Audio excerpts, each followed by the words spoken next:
Bonjour à tous, on se retrouve pour une nouvelle position avec ici le trait pour les blancs.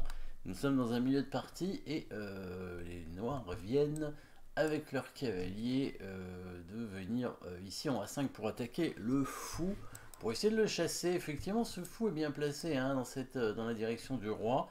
Il y avait déjà la dame et il y a la tour qui pourrait arriver pour venir créer quelques attaques.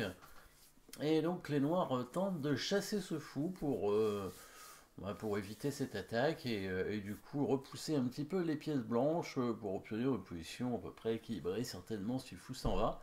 Mais les blancs en ont décidé autrement. Évidemment, vous avez trouvé et vous avez vu, bien entendu, que ce cavalier est bien triste là au bord de l'échiquier et surtout il n'est pas protégé.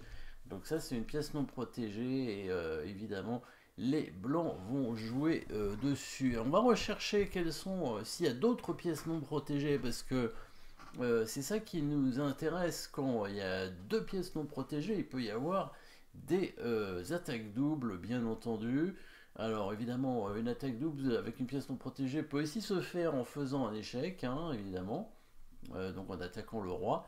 Donc comment réussir à faire ça? Alors il y a une deuxième pièce non protégée dans la position, c'est la tour ici en C8. Alors en fait elle est déjà protégée, elle est protégée une fois, mais elle est attaquée une fois. Et donc 1 contre 1 ça fait 0, donc c'est comme si elle n'était pas protégée. Comment on va utiliser ça? Eh bien on va jouer sur la surcharge de la tour qui doit protéger donc l'autre tour, ce qui va forcer du coup, alors vous allez voir le coup bien évidemment, mais c'est normal, c'est le coup forcé hein, de la position, hein, il n'y en a pas tant que ça.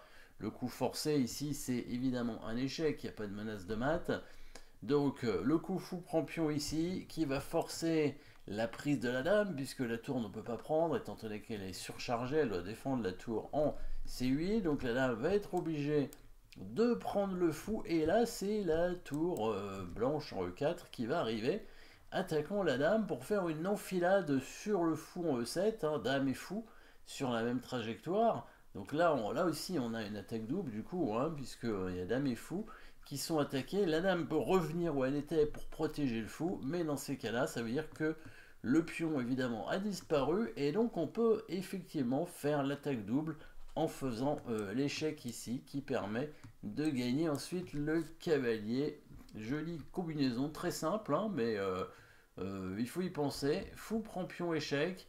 Alors évidemment ça ne gagne qu'un pion, hein, c'est une combinaison qui ne gagne qu'un pion, mais c'est une combinaison qui prend évidemment un avantage important, un pion en finale, quand on arrivera en finale, ce sera décisif normalement, hein, un pion qui devrait suffire pour gagner, puisque le pion c'est la seule façon de gagner, hein, le pion va faire dame à la fin, et donc on gagnera la finale comme ça. Donc tour 7, la dame revient obligatoirement pour défendre son fou, et là, petit échec, hein, ce qui permet donc de gagner la pièce non protégée. Ici, le roi bouge, on prend ce cavalier.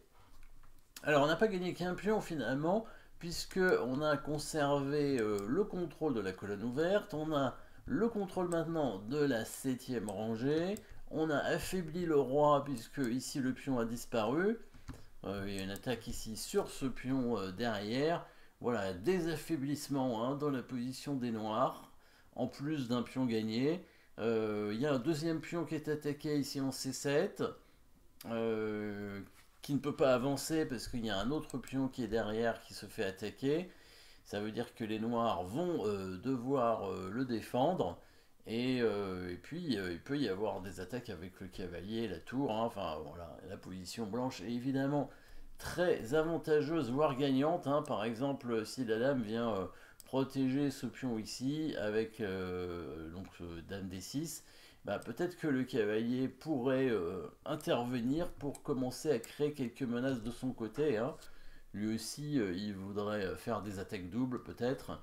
Pourquoi pas dans cette position. Et donc, permettre aux blancs de concrétiser peut-être plus rapidement, hein. Après, bon, la colonne ouverte et la 7ème rangée est déjà très forte hein, dans cette position. Et donc, il y a quand même des grandes difficultés ici pour les noirs pour se sauver hein, dans cette partie. Bon, la partie continue, mais en tout cas, voilà, dans cette combinaison, petite victoire pour les blancs qui ont gagné un pion. Alors, s'ils prennent pas le fou, hein, s'ils bougent le roi, bon, évidemment, le fou devrait bouger, je pense, tout simplement, hein, en attaquant la tour. Attaquons la tour, parce qu'il y a quand même dame et fou dessus, hein, donc on pourrait envisager hein, de prendre la tour contre la dame, les deux tours contre la dame, parce que ici, les deux tours blanches sont en liaison, elles sont assez fortes, et donc je pense que ça peut être une bonne idée de prendre la tour ici. Hein, les noirs qui peuvent pas faire grand chose pour l'éviter d'ailleurs, hein, parce que sinon ils vont perdre ce pion. Donc c'était quand même mieux pour eux de prendre le fou, certainement. Parce qu'ici, si les blancs prennent les deux tours contre la dame, après ils vont rester avec les deux tours quand même très fortes, bien alignées ici sur cette colonne, avec la menace sur la huitième rangée, puisqu'il n'y aura plus les tours pour défendre, et il y aura un gros souci. Hein. Donc c'était quand même le meilleur coup de prendre le fou, et de jouer la finale, la position avec un pion de retard ici, hein, à voir si bon, dame d6 c'est un bon coup ou pas. En tout cas, les blancs ont ici une belle position d'attaque avec un joli pion d'avance. Voilà, merci d'avoir suivi cette position. N'oubliez pas de vous abonner et à très bientôt.